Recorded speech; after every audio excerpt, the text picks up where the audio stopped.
I caught myself when I'm looking at when I'm presenting something from a web browser, and I'll be looking for something and reading the screen. I'll be going, and I do that a lot. And you don't notice it until you hear yourself do it like 40 times. Sorry, 40 times. We're going to talk about video editing tools today, which includes editing our podcast, because our podcast is would we call this a video first project? I don't know, but we're definitely calling it a video podcast. So we're all, no matter what we've been doing over the last 2 years of our content creator journeys that we've been embarked on together, we've all done a ton of editing and tried different tools. So let's dish, because we all have different perspectives and things that we like more. So Rob, I know you were talking earlier off camera. We're not going to spill any of that tea, but you were talking about, how your editing needs may be changing. But did you want to chip in here on the things that you've been using for the last little while and what you've been producing? Well, for the past year, I've used Apple's products to do as much as I possibly can in terms of editing. Final Cut Pro being the main one. But, I bought into Descript early on and had been using it as a tool for different things. And, I'll just say recently, Descript did some major changes to the platform.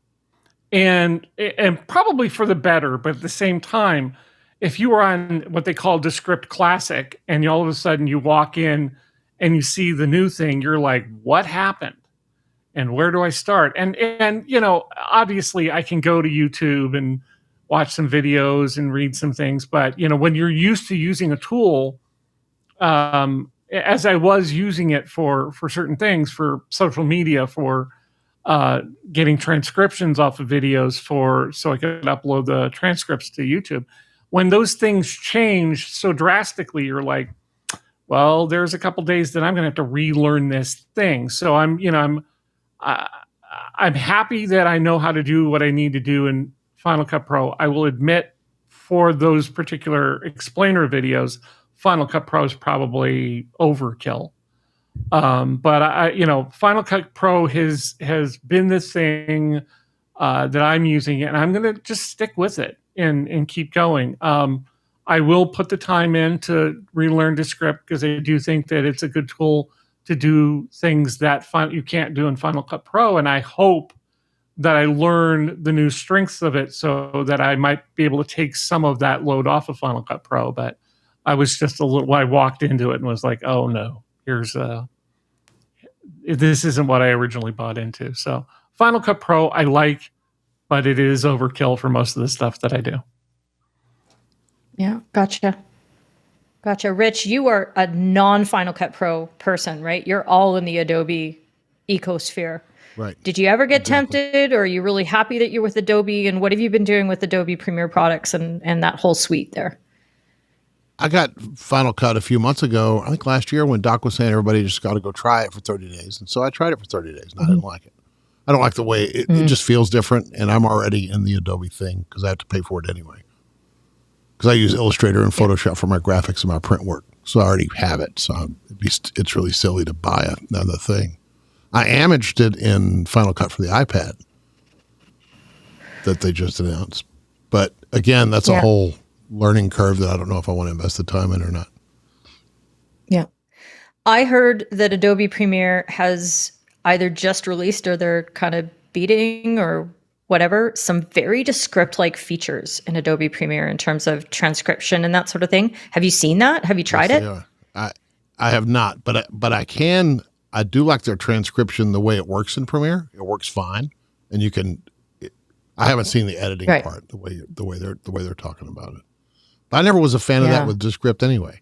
I was on Descript for a couple of months and I never could get the hang of that either. Yeah. And was that sort of the classic thing when you edited the words, or were you doing the Descript thing as doing the storyboarding? It was way before the storyboard thing came out. But you were trying to, I was just trying to edit stuff in the timeline. It just never was. It was always clumsy. Like it never would line up, and you couldn't grab an end and stretch it and make it fill. It was just, I don't know. I don't remember exactly what happened, but I got on support and said, "Why can't I do this?" They go, "Oh, you can't do that." I said, "Well, whatever it was, I don't remember what it was now." But that's when I gave it up. Yeah. But that was before everybody was into the sense. vertical video and all that stuff. So it was, maybe I should have revisited. But right now, I've got this way I've got it set up now with hiring the editing done. I don't really need to worry about any of it. So. And Michelle, you've gone in a totally different direction from the big suites as well, haven't you? Or is it Canva that is your video editing platform of choice, or are you using kind of a mix of things? I have a really cool mix of things. So it's like a little bit of everything. I love Canva because it is extremely simple, but it can't do some of the things that I know how to do in Final Cut. So typically I start off in Canva with all my graphics. Then once I do that, then I end up in Descript, for my transcription and stuff like that or whatever, getting my ahs and ums out because, I say, and write a lot. So anyway, see, now I'm doing it again. And then after that, then I end up in Final Cut. So my editing process is a process, let me tell you. And I was kind of on board with the storyboarding thing, but I still actually use Descript Classic because to me, it's easier to do what I need to do. I did a few things with the storyboard version, and every now and then I would flip back and forth. But Canva, and then I always end up in Final Cut because I can do what I need to do. I can add what I need to add. It's just, it's just easy that way for me. Yeah, that makes a lot of sense. Dina, you're in the Adobe world, aren't you? For the most part. Yeah. I use Premiere Pro and not Canva, CapCut a lot. The 2 or 3 last videos I did I'm shooting just with my phone, so it's really easy to just sit on the couch and just pop them into CapCut and go. The get it done dirty method seems to be going over well with my audience, so I'm just going to keep going that way. That's awesome. Is the captioning really accurate in CapCut, or do you still have to do a lot of fixing with that? I actually don't use any captioning. Well, so apparently it's perfect. I mean, it's perfect. Yeah. I if I need any kind of anything on the screen, then I'll throw it into what is that thing called? Adobe Premiere Pro. So yeah, that's it has been so easy to edit lately that I don't even give it any thought. So yeah, that's awesome. That's the dream, right? That's the thing that holds all of us back, especially the guy that I'm about to pick on right now. Where is he? Is he like that there? No, wrong way. Here, this guy who proudly does not edit almost at all, even though people allege that you do. Alec, let's talk about editing with you. Yes, all of those ums and ers are carefully placed in post. That was my whole issue with editing was when I was trying to create course content for other stuff not related to Take One Tech. And I was just my own worst enemy, trying to get the perfect take all the time. And actually not even the perfect take. I would trip myself up by thinking, I'll just keep talking and repeat little parts to, get enough to be able to stitch it all together in the edit. And that is where I really let myself down, because I wasn't doing it in, I suppose if I'd done it in a methodical way and, done it in small takes to make sure I got all of the information at least in one of the takes or something like that, then it would have been easier. But I then found that when I was bringing it into the editing part, that I would be, I wouldn't have the perfect take of some specific parts. Then I'd have to go back and re-record that bit. And it was just a nightmare. And because I was always thinking that I could edit, I would then edit myself as opposed to, sort of self-edit in the speaking part. So then I just thought, well, let me just do this as if I'm just speaking to somebody naturally. And that just worked a lot better for me then. I have done editing though. I mean, there is not on the Take One Tech as such. There might be the odd bit where I've just chopped out a bit in the middle. But for my podcast, then I do use Premiere Pro for that as well. But I don't really do heavy editing. All I'm literally doing is chopping the beginning and the end off and then dropping an ad in the middle of it. But even that is too much friction for me. So I'm finding that, if I hadn't, done the edit at the time, then I sometimes get behind with it because it's just friction for me. I don't like the friction added into my workflow. So your technique when you're using Ecamm to record yourself is that you start recording and then you pause and sort of give yourself a chance to No, not even that. You just bomb through. I don't pause. I just go through it. Yeah. Man, do you think that you've developed your skills better because you have forced yourself? Like that's a forcing function for your speaking? 100%. Yeah, because it's that. Yeah, exactly. There's no question about that. And I was looking back because it's been 2 years since I've been on YouTube doing this on YouTube, and I went back and watched kind of my first live stream, and I was speaking a lot slower then to try to be a lot more conscious about not umming and erring, and then the result of that was it was just like really drawn out. So I probably actually have fallen into the trap of doing a few more sort of filler words now, but I think the pace of it is better. Because obviously the whole reason people do like these hyper edited videos with, jump cuts and all these other different things or whatever they're called, are basically to keep the momentum up and stop people from switching off. And so having a faster pace, there is a thing to that. But there's a balance there between on a tutorial having a faster pace and people thinking, whoa, I can't keep up with it. So there is a balance there, but I've tried to speed up a little bit than I certainly did in the beginning. Is it the ums and ahs, the filler words that make you edit? Not necessarily. Okay. Because I don't really edit those out anymore. I think it's kind of like what Alec was saying. It slows things down too much, and I'd rather just get the information out there. If I say when I'm taking this, the C-ring off the tractor wheel, I don't think anybody's going to care because they can see how to take the snap ring off. And that's the most important thing. So for me, it was slowing down the value.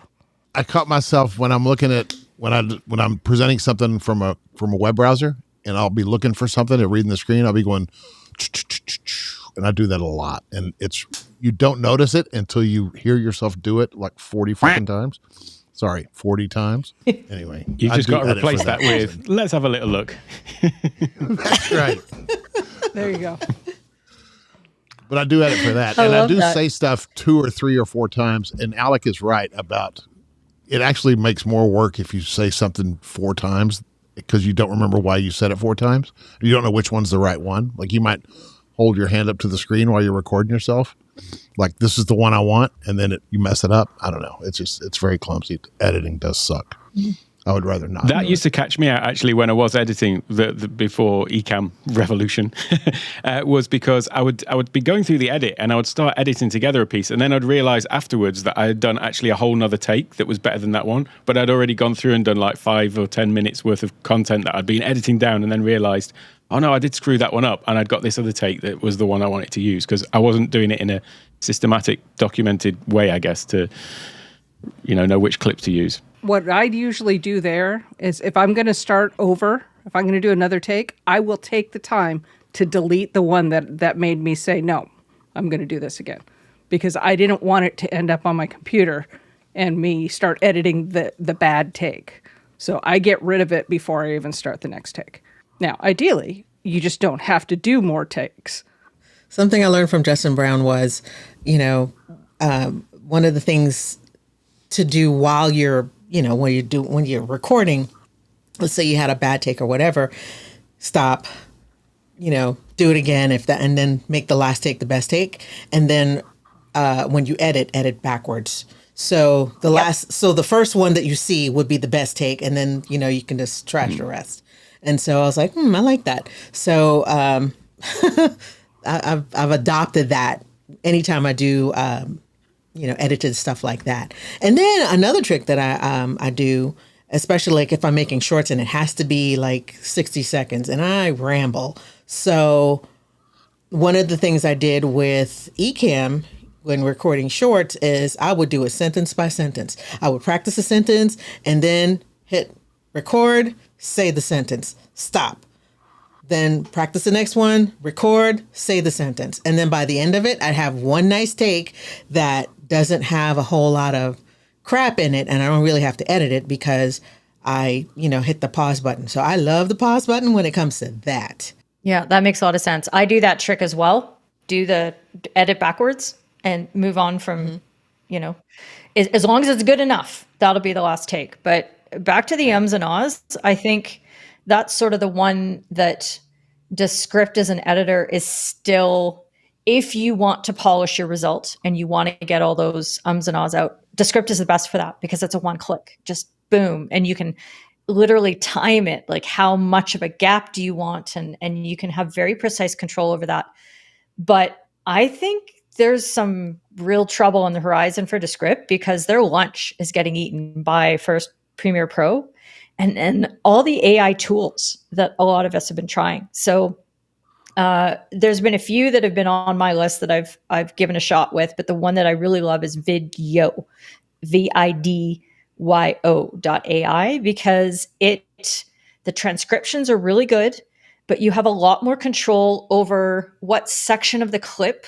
It gives you the suggestions, but then you can say, actually, no, I want the 30 seconds over here, or I want the 230, over there. And you can get really specific and different about what you want. And then you can move things around the screen. The captions are completely available to stylize, and you can export it at all kinds of ratios, all the verticals, the squares, the landscapes, everything that you need, all from the same clip. So when I look at that, and then I look what I would have to do that in Descript right now and how kludgy it still is, I'm like, I kind of think tools like that are really going to jump out in front, and a lot of people are going to jump on those bandwagons. Have any of you guys been trying any of the AI video editing tools at all in the last little bit? I tried Opus Clips. I haven't tried the one that you recommended yet. I just haven't had time to get around to it. But I tried Opus Clips because I saw what Lewis was doing, Mr. Camera Junkie. So he had a whole series of videos that he posted. And I didn't know at the time that he was using AI to do it, but I kind of guessed because of the way that the clips come off. There was something about them that is, knowing how good his editing is in any case, I could see that there was something slightly different about this in terms of the way it was put together.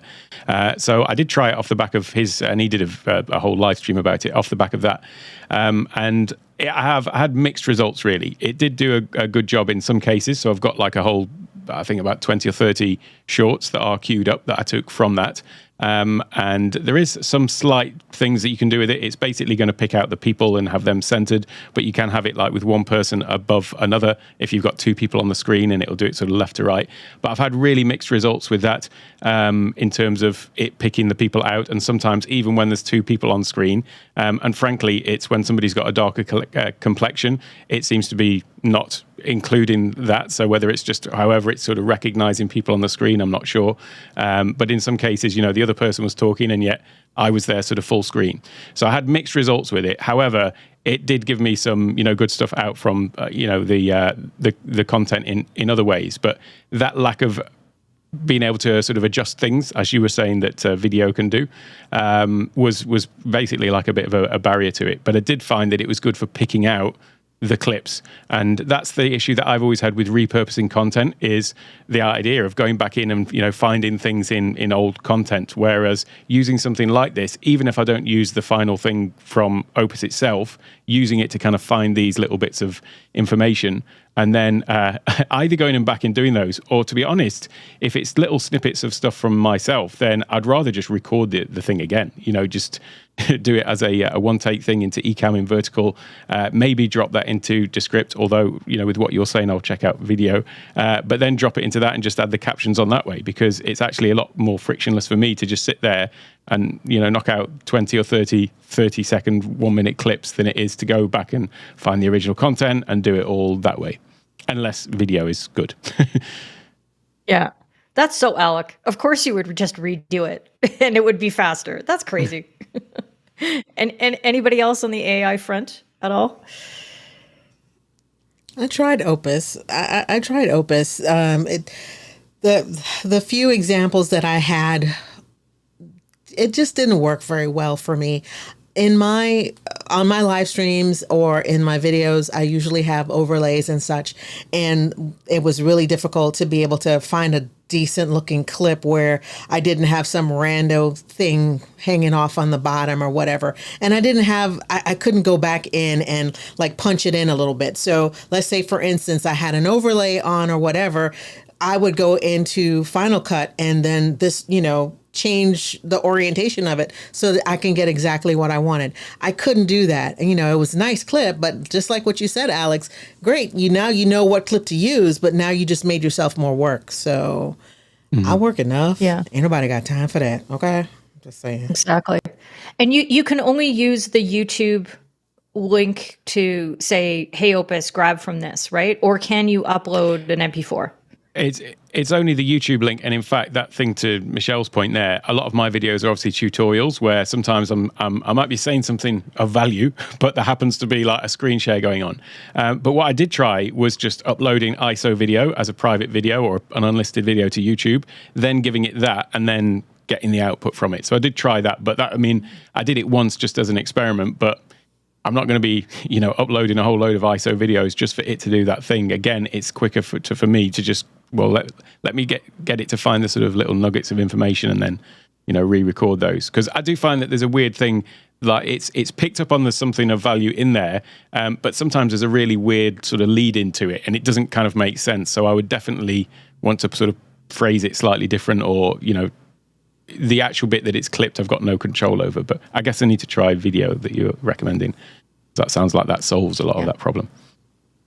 Yeah, because you can zoom and shift and, and then you can split and you can, I did one with, from us, and we had, I had one P on top and another P, and, and people were actually making faces at each other, and it was beautiful. And I was like, oh, this actually makes sense as an edit. Is this what editing is like if you do it well? And yeah, it seemed really cool. So hopefully okay, so here's the promise. I will get that out onto somewhere, the YouTubes or the Instagrams or something, and we'll link to it in the show notes so y'all can go have a look and see what that looks like and how we used it for this podcast. So there we go. There's a force function for you. I just pledged. And we're gonna have a link to Keely's affiliate link as soon as we get her one in the show notes as well. No, right? Like, give me a damn affiliate link. No, it's just, I think we are the kind of people who will go out and we'll try tools, but we'll really give it the thorough work over, right? And because we all have very specific use cases and different things, Rob's going to making really, really polished fronts, and Rich is doing a lot of podcast editing, and then, Michelle's doing her live streams, and Dina's doing outside mobile video, vertical format. Alex trying not to ever edit in his entire life. Like, we all have different needs and perspectives. And I think that's really cool. That's what's been really fun about, this conversation and how we've gone through all the tools. So thanks very much for all your contributions, gang. And let's all go buy Vidyo and give me money for it. Thanks for hopping on the Creators Pod. If you enjoyed it, tell a friend. No, seriously, tell somebody, okay? So look, we'd love it if you subscribe and do all the things. Especially leave us a comment somewhere where you get your podcast. Check out our video version on our YouTube channel, The Creators Pod. The Creators Pod is produced by C22 Media. Alec Johnson, Dina Taylor, Keely Dunn, Rich Graham, Rob Vaules, and me, Michelle Lawrence. Deuces.